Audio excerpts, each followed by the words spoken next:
is just in 1 week. And I know this is not giving you that much time, but I find that on the actual day, I'm so busy, you know, getting the house ready.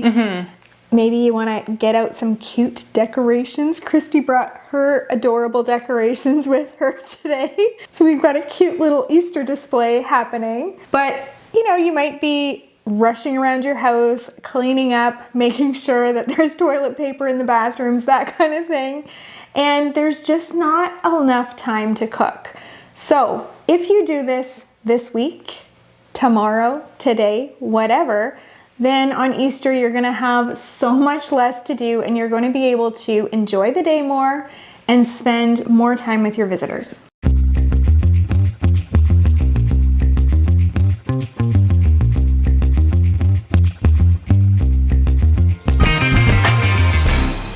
So nice to take out those potatoes, to have the ham already ready to go. What else are we doing today? We are doing a creamed corn, we are doing a salmon, another side. It is going to be pretty much all you need to make a delicious, beautiful Easter dinner. And then, because you can do it now, you just relax that day. Yes, you do. Okay, other than making sure that you've got toilet paper in the bathroom. That is very important. You don't skip that part. You can't do that as a freezer meal. Don't put your toilet paper in the freezer, folks. You learned it here first. Do you do potluck for yours? I know for our house, you do everything, hey? Depends on the year, but my mom does the turkey because I know that, you know, Easter's not traditionally a turkey thing, but any excuse to eat turkey for my husband and my mom is a good one. So my mom does a turkey and she'll usually do the gravy as well. And then my sister-in-law will bring pierogies. She's Ukrainian and they're delicious. And then I do the rest of everything. So yeah. Okay, at our house, I guess I do the big dishes. My father-in-law is in charge of buns and pickles because he doesn't cook. And really, he always says, what can I bring? And I always say buns and pickles. And my mother-in-law and my sister-in-law are really great. And actually, my brother-in-law, my sister-in-law's husband, fantastic cook. And I much prefer to have holidays at their house because he spent time as a professional chef and he doesn't do it anymore, so he enjoys doing it. And I mean, he's pulling out all the stops and it's so different every time. And I kind of have we have a ham, my husband's family likes turkey as well. And I'm like, no, we're going to have a ham at Easter. And they're like, really? I'm like, yes, yes. So we have the ham and spring kind of vegetables. So speaking of ham, we're going to get to our first recipe, which is our glazed ham. The other thing I love about this is that you can do it in the slow cooker. So it gets even easier. All you're going to do is thaw your bag, dump it into your slow cooker, turn it on, and when people arrive, there's ham.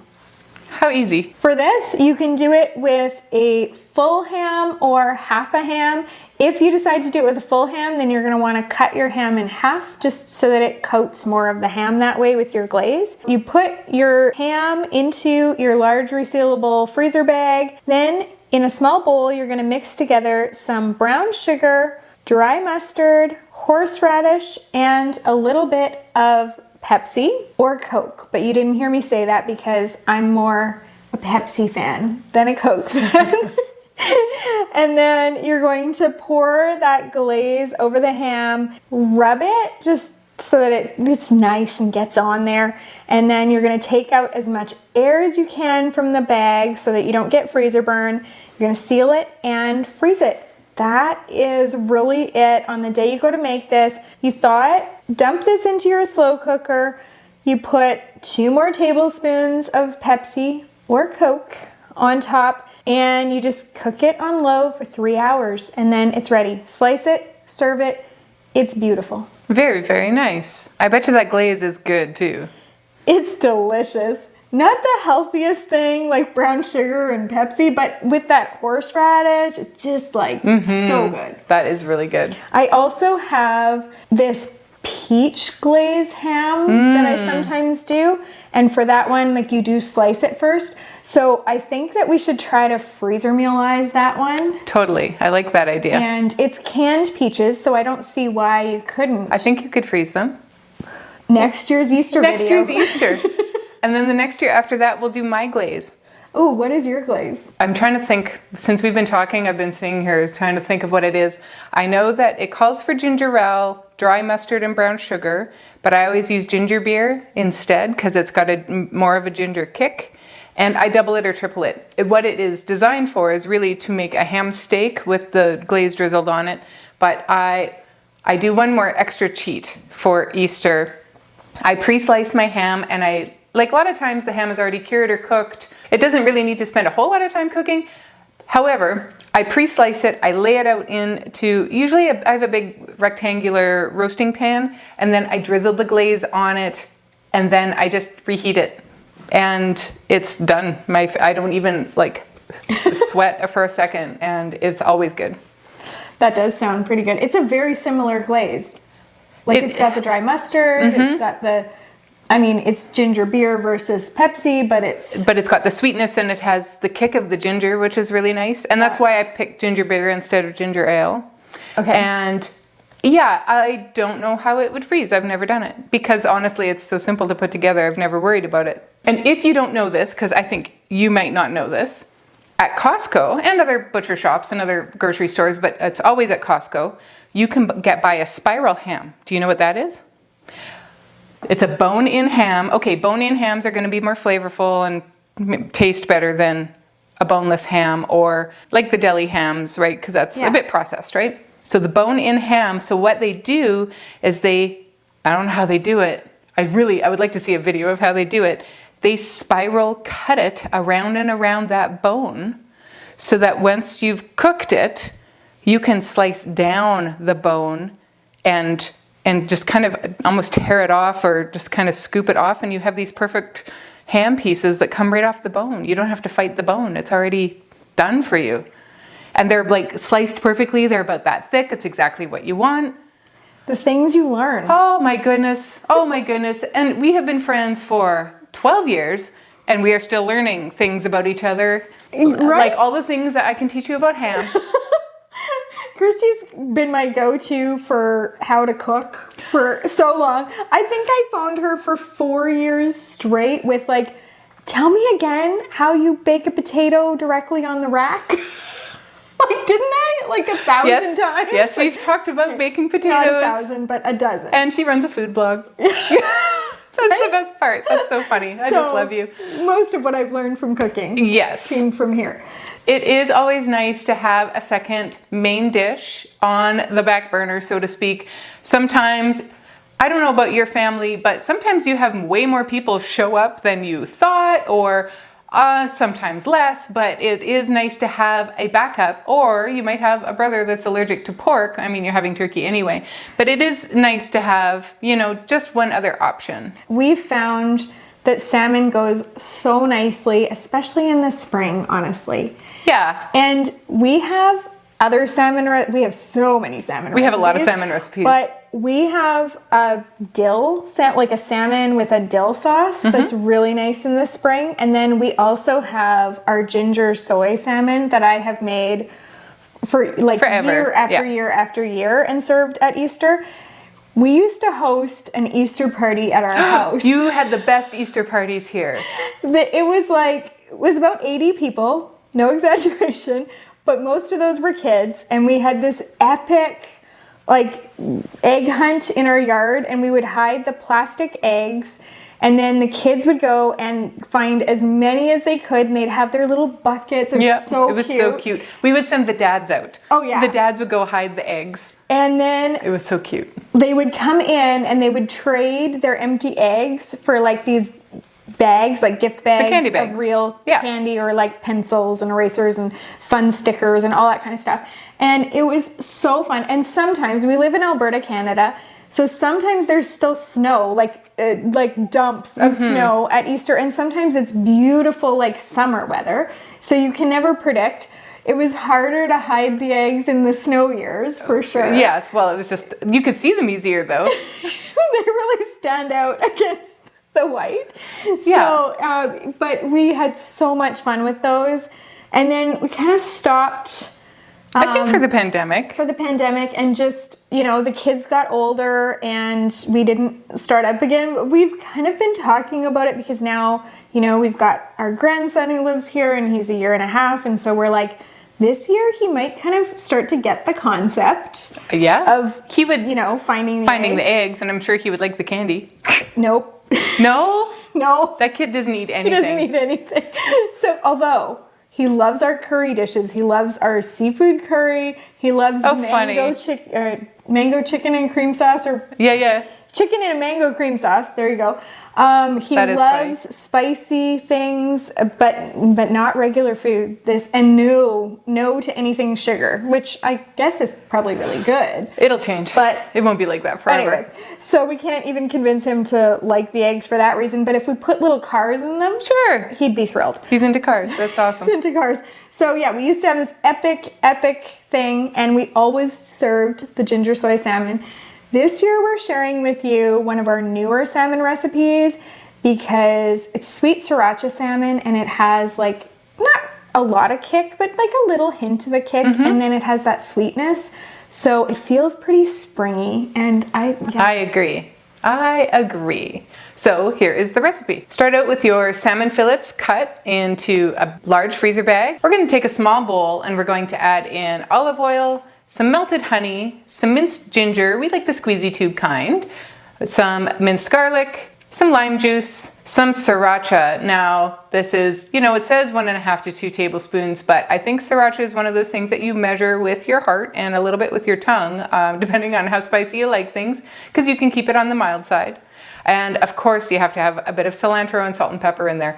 Mix all those together in the bowl, and then you're going to just dump that in on top of your salmon in the bag. You're going to remove that excess air because air is the enemy. That is what causes your frost and freezer burn inside the bag. And you want these freezer meals, to last a while, at least a week, so you can get it to Easter.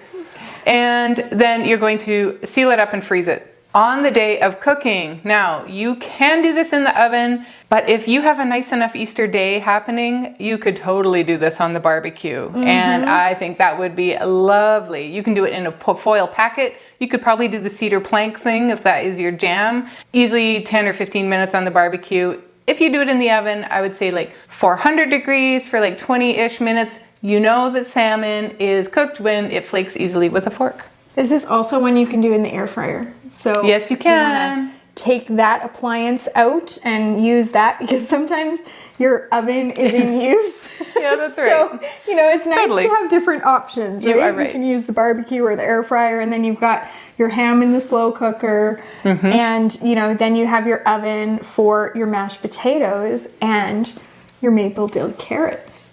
Yes. Now we're getting to sides. Oh, and cream corn can be in the oven as well. Oh, yeah. All at once. We've got to keep that oven open for our side dishes, but they're delicious. Trust us. They're worth keeping your oven open for. Yeah, absolutely. It's probably well established if you've watched our channel before, but I do not love making potatoes. My daughter is the one that usually ends up making our potatoes, whether they're like roasted potatoes or mashed potatoes or even baked potatoes. And Christy is awesome with potatoes. But for me, having the potatoes made ahead just takes so much stress off me. And so I like to double, triple, or quadruple this, which requires a very large pot, I'll say. Sure. But then I can get a whole bunch of mashed potatoes into my freezer, and then I can have them for things like Easter, obviously, or Christmas or Thanksgiving, but also I can have them for, if you're just having like a nice Sunday dinner. Yep. And you're having a chicken in a marinade or a roast or whatever else is in your freezer and pulling that out. It's nice to have that side dish ready to go. So that is totally true. And I grew up as a farm kid. We had a huge farm yard, and sometimes we had, 200 hills of potatoes, and we would keep them, and they would, in April, like March and April, we would be getting down to the end of our bags of potatoes. We stored them in the brown grocery paper bags in our cold room on the farm. And so mashed potatoes are best for those because they're starting to wither, right? Have you ever had the fear of being a child walking into your vegetable room in a dark basement on a creaky old farmhouse where you flick on the light and the potatoes have grown their sprouts and they freak you out and they're all coming out of the bag at once? Anybody else have that trauma as a child? Yes, I know you're out there because that's what happens to them. But I mean, you just break them off and you peel them up and then you just peel deeper, whatever, you can still eat them, but they make the best mashed potatoes because you're not going to bake with those. You're not going to, you're not making fries out of those. You are mashing those because that's what happens at the end of your potatoes in the spring. Yeah. This is perfect recipe for the It kind of is. end of your potatoes. It's the perfect recipe for spring because it's the end of your potatoes. So in our giant pot, we are going to start out with 12 large potatoes that have been peeled and cubed. We're going to cook them up until they're soft. I always add a bit of salt into my potatoes. Then once they are cooked soft, we are going to drain the water and mash them, adding in bits of butter as you mash. We're going to stir in some sour cream, some garlic, chives, and salt and pepper.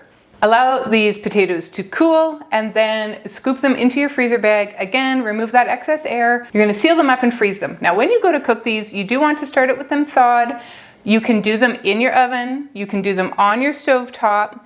You can do them in your slow cooker. Now, the trick here is you want to reconstitute them kind of slowly and stir fairly often. If you are finding that they're watery or grainy, just keep going. Keep stirring, keep cooking, and it still is a heck of a lot faster and easier than doing them from scratch, but it are beautiful, wonderfully flavored mashed potatoes that you have hardly had to work for.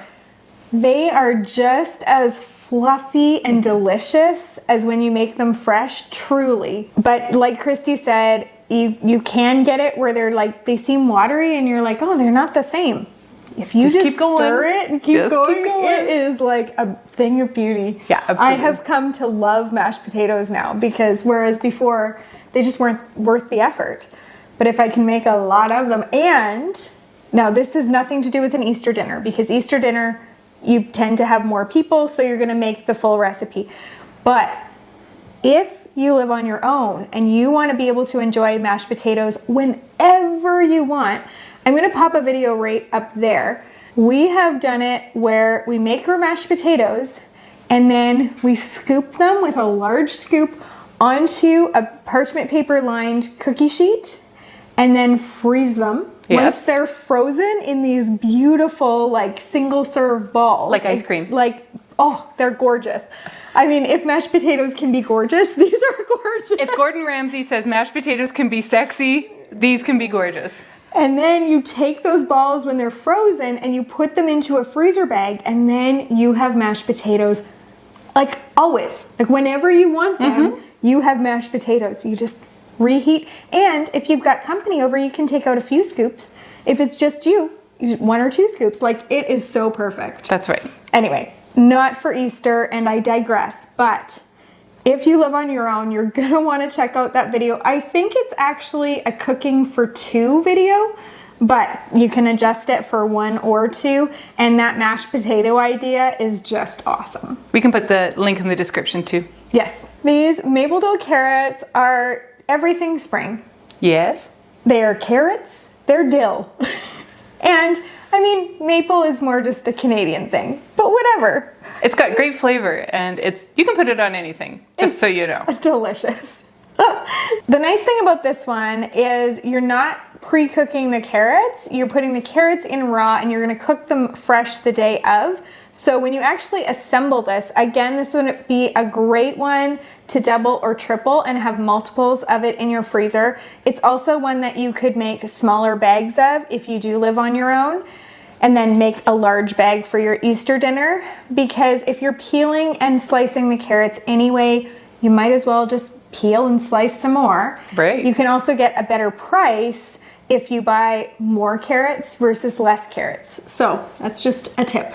That is a great tip. What you're going to do here is you're going to put your peeled and sliced carrots, some olive oil, maple syrup, salt, pepper, and fresh dill into a large freezer bag or 2 medium size, that's the quart size freezer bags. You're going to toss everything around in there to combine it. Get out your excess air, seal it, and freeze it. On the day that you go to make this, when you're running around doing your Easter thing, these are thawing for you. And then you're just gonna put your oven to 425 degrees.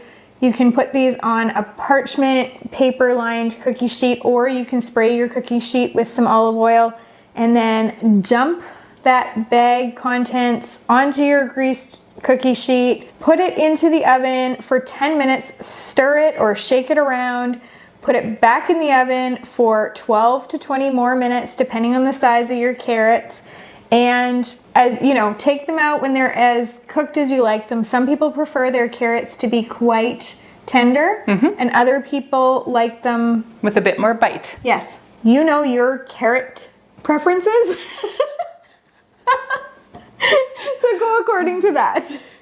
I know that with some kids, like with some of my kids, and I've heard this is common, they'll either not eat vegetables if they're too mushy or not if they're too crispy. Right. So you kind of have to know what works for your family and go with that.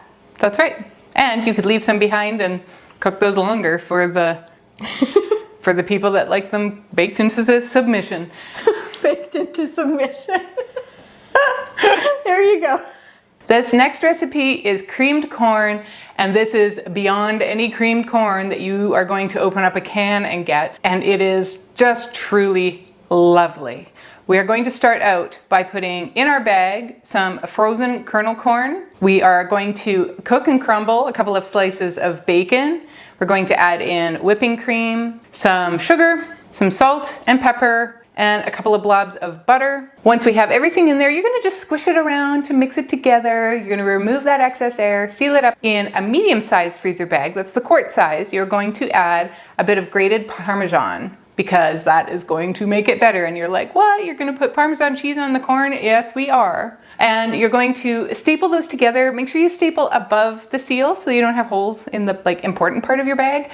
And then you freeze that. On the day of cooking, you're gonna let this thaw. You're going to dump all of the contents into a casserole dish, and you are going to mix in another half cup of milk and 3 tablespoons of flour. So then we are going to get it into the oven at 400 degrees, and we're gonna bake it for 25 minutes. Again, the blobs of butter in there, I do like to stir it around a little bit, but what that does with the flour and the butter and the moisture is it makes its own cream sauce. It makes its own roux, and it bakes up beautifully. Then we are going to take it out and sprinkle that Parmesan cheese on there, put it back in for another 10 minutes or so, and the cheese starts to crisp up, and it just adds so much flavor, and you are going to go bananas for the creamed corn. Growing up, we had creamed corn as a side a lot from the cans, and sometimes my mom would get really fancy and mix together like a can of creamed corn and a can of kernel corn that was drained. My mom did the same. Right? Yeah. And just to get more chunks in there and just different textures. And so I grew up really liking creamed corn.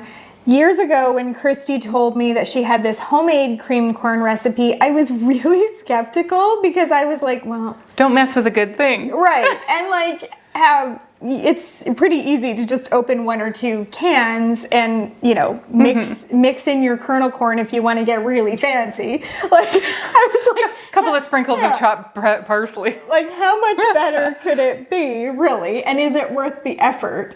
But I have to say, we just put bacon and cheese on it. It's worth the effort. And we've had a lot of feedback from other people who agree. Yes. It is worth the effort. In all the years that we've had it up, there's only been one person that I've said, wasn't a fan. And I don't really know why it wasn't their thing. And maybe they just really liked dumping the 2 cans together. I don't know. Or maybe they don't like the combination of the Parmesan. Maybe, but I just think it just makes such an interesting flavor. It's good. It's good. It's good. Come to the cream corn side. Cream of the crop. So there you have it. You have 5 dishes that you can make ahead for your Easter dinner. You can get those in your freezer right now, today, or tomorrow if you have to run out and grab the ingredients. If you're a member of the Freezer Meals 101 Club, you can find the link for that in the description below, or go to freezermeals101club.com. Then what you could do is you can go to the recipes and you can choose the ones that you want. yes, some of the ones that we had here today, but maybe you'd rather a different salmon. Maybe you don't want salmon. Maybe you want to make your stuffing, because maybe you're a family that has stuffing at Easter, and we do have a recipe for that too. So whatever sides that you want, and of course you can filter by pushing the little sides button. So you could make your own Easter menu, and then it'll spit out your shopping list. You can run out tonight or tomorrow, or you could put in an online order tonight, and you could get your groceries and get these all in your freezer tomorrow, so that next weekend you can kind of sit back and watch the kids do their Easter egg hunt. That's great. It's going to be really fun. Thank you for joining us today on this Easter edition of Fridge Meals 101. Happy cooking and happy Easter. We don't have a good ham sauce. I've never tried to freeze my ham sauce. I have the world's best ham sauce. I don't know what ham sauce means. Ham sauce is, you make it with eggs and vinegar and dry mustard and sugar in a double boiler with a beater. And so it emulsifies as it cooks, and then it's got this sharp tang that's just, and you use that instead of mustard on your sliced ham. So like deli ham? No. Or you make a ham. I make a ham, and then I use the ham sauce instead of the mustard for... I've never had mustard with ham, so I don't... What? So I'm like... What? I'm very confused here. You lost me. You've never had like ham and Dijon? No. You lost me at ham sauce. What do you think? Horseradish and mustard are related, right? Yeah, but no, no. I am going to cook you... Well, okay, when we have Easter, it isn't my turn to host this year. Right. I'll make you a ham sauce. Okay, because my brother is allergic to pork, so I grew up not having any ham anything. You are right. Okay. We're going to sort this out. I'm going to see if I can freeze that, because you need to try it in your life and eat it with ham. Okay. I hardly have eaten ham in my life. Right. Yeah. So do you ever... And then I didn't eat pork for like 10 or 15 years. I guess 15. So... Yeah, you did stop. And then also, it's a little bit 70s, but you're going to like this. You can take your ham and you can score it with a knife both ways many times, and take a single clove and put it into the cross section of each of those. And that would be pretty. I do like it. And then you put the glaze on. So I don't cook my ham in the oven or in the slow cooker. I cook it on the stove with this much water in the bottom for about 45 minutes. I guess it depends on the size of the ham. And then you can baste it with the glaze too. Okay. Or if you do it in the oven, you can baste it with the glaze and the cloves. Oh my goodness. Okay, there's so many ways to make ham. You heard it here first. Christy is inviting me over to her house for dinner. I'm going to make like a mock Easter, just so you and I can have ham and ham sauce together. And I'm going to do cloves and the whole thing. Yeah. I'm doing it. You heard it here first.